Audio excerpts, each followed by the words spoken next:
जायसी चेत्कर्मणिस्ते मता बुद्धिजनार्दन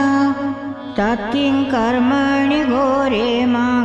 नियोजयसि केशव व्यामिश्रेणेव वाक्येन बुद्धिं मोहयसीव मे तदेकं वद निश्चित्य येन श्रेयमहमाप्नुयाम्। श्रीभगवानुवाच लोकेऽस्मिन् द्विविधा निष्ठा पुरा प्रोक्ता मया नघ ज्ञानयोगेन साङ्ख्यानां कर्मयोगेन योगिनां न कर्मणामनारम्भा नैष्कर्म्यपुरुषोऽश्नुते न च सन्न्यस्यनादेव सिद्धिं समधिगच्छति न हि कश्चिच्छ्रणमपि जातुतिष्ठत्य कर्मकृत् कायते ह्यवशः कर्म सर्वः प्रकृतिजैर्गुणे कर्मेन्द्रियाणि संयम्य यास्ते मनसा स्मरन् इन्द्रियार्थं विमूढात्मा मिथ्याचारः स उच्यते यस्येन्द्रियाणि मनसा नियमारभतेऽर्जुन कर्मेन्द्रियैः कर्मयोगमशक्तः स विशिष्यते नियतं कुरु कर्म त्वं कर्मजायोय कर्मणः शरीरयात्रापि च ते न प्रसिद्ध्येद कर्मणः यज्ञाख्यात् कर्मणोऽन्यत्र लोकोऽयं कर्मबन्धनः तदर्थं कर्म कौन्तेय मुक्तसङ्गसमाचर सह यज्ञा प्रजा सृष्टा पुरोवाच प्रजापतिः अनेन प्रसविष्यद्धो मेषगोष्ठीश्च कामदो देवान् भावयतानेन ते देवा भावयन्तु वः परस्परं भावयन्तः श्रेयः परम् अवाप्स्यथ इष्टान् भोगान् हि वो देवा दास्यन्ते यज्ञभावितः तच्चेतान् प्रदय्येभ्यो जो मुक्तेस्तेन एव स यज्ञशिष्टाशिनः सन्तो मुच्यन्ते सर्वकिल्बिषैः भुञ्जते ते त्वगं पापा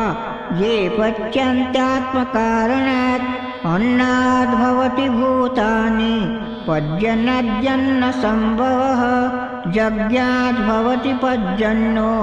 यज्ञकर्म समुद्भवः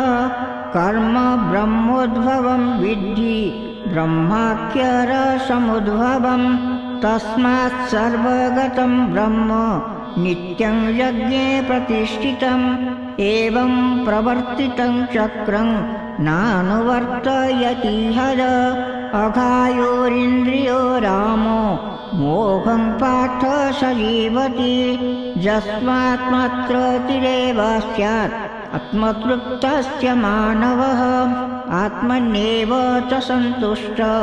तस्य कार्यं न विद्यते नैव तस्य कृतेनार्थो नाकृते नेह कश्चन न चास्य सर्वभूतेषु कश्चिद्यत्यव्यपाश्रयः तस्मादसक्तः सततं कार्यकर्म समाचर असक्तो हि अचरन् कर्म परमाप्नोति पुरुषः कर्मण्येव हि संसिद्धि मास्थिता जनकादयः लोकसङ्ग्रहमेवापि सम्पश्यन् कर्तुमर्हसि यज्जदाचरति शिष्ट तत्तदेवेतरो जनः स यत् प्रमाणं कुरुते लोक तद्मनुवर्तते न मे पार्थास्ति कर्तव्यं त्रिषु लोकेषु किञ्चन नानावाप्तम् अवाप्तव्यं वर्त एव च कर्मणि यदि ह्ययं न वर्तेयं जातु कर्मण्यतन्द्रितः मम वर्त्मानुवर्तन्ते मनुष्याः पार्थ सर्वशः उस्यदेयुरिमे लोका न कुर्यात् कर्म चेत्महं शङ्करस्य च कर्तास्याम् उपोहान्यम् इमं प्रजः सक्ता कर्मण्यविध्वंसो यथा कुर्वन्ति भारत कुर्यात् विद्वांस तथाक्त चिकीर्षु लोकसंग्रहं न बुद्धिभेदजनयो अज्ञानं कर्मसंगिनं जोत्सयेत् सर्वकर्माणि विद्वान्युक्तसमाचरं प्रकृते क्रियमाणानि गुणैकर्माणि सर्वशः अहङ्कारविमूढात्मा कर्ताहमिति मन्यते तत्त्ववित्तुं समहाबाहो गुणकर्मविभागयोः गुणा गुणेषु वर्तन्त इति मत्वा न सज्जते प्रकृते गुणसम्मूढा सजन्ते गुणकर्मसु तान् कृष्णविदो मन्दान् कृष्णभिन्ना विचालयेत् मयि सर्वाणि कर्माणि सन्न्यस्याध्यात्मचेतसा निराशी निर्ममो भूत्वा युध्यस्य विगतज्वरः ये मे मतमिदं नित्यं मनुतिष्ठन्ति मानवः श्रद्धावन्तो न श्रूयन्तो मुच्यन्ते तेऽपि कर्मभिः ये त्वतर्यसूयन्तो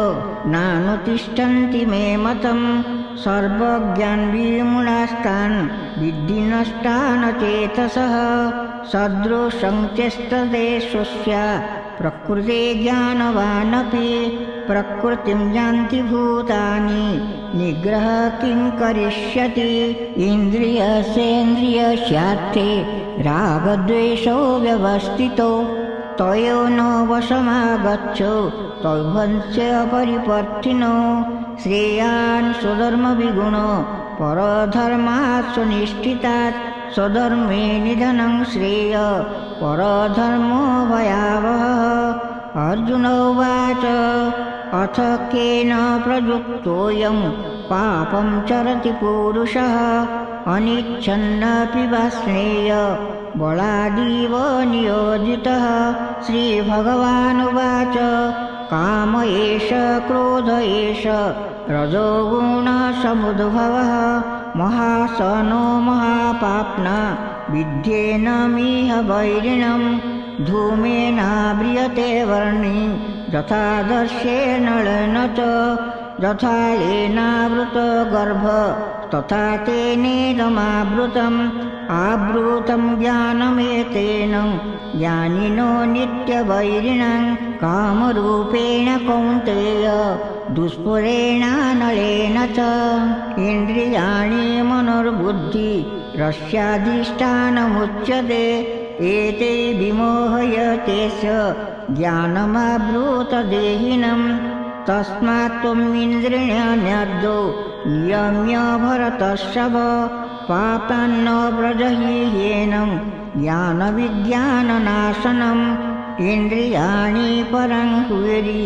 इन्द्रियेभ्यः परं मनः मनस्तस्सु परा बुद्धि यो बुद्धे परतस्तु सः एवं बुद्धे परं बुद्ध्वा सस्तभ्यात्मानमात्मना जहि शत्रुं महाबाहो कामरूपं दुराशदम् हरि ओं तत्सत् इति श्रीमद्भगवद्गीतासु उपनिषत्सु ब्रह्मविद्यायां योगशास्त्रे श्रीकृष्णार्जुनसंवादे कर्मयोग नाम तृतीयोऽध्यायः।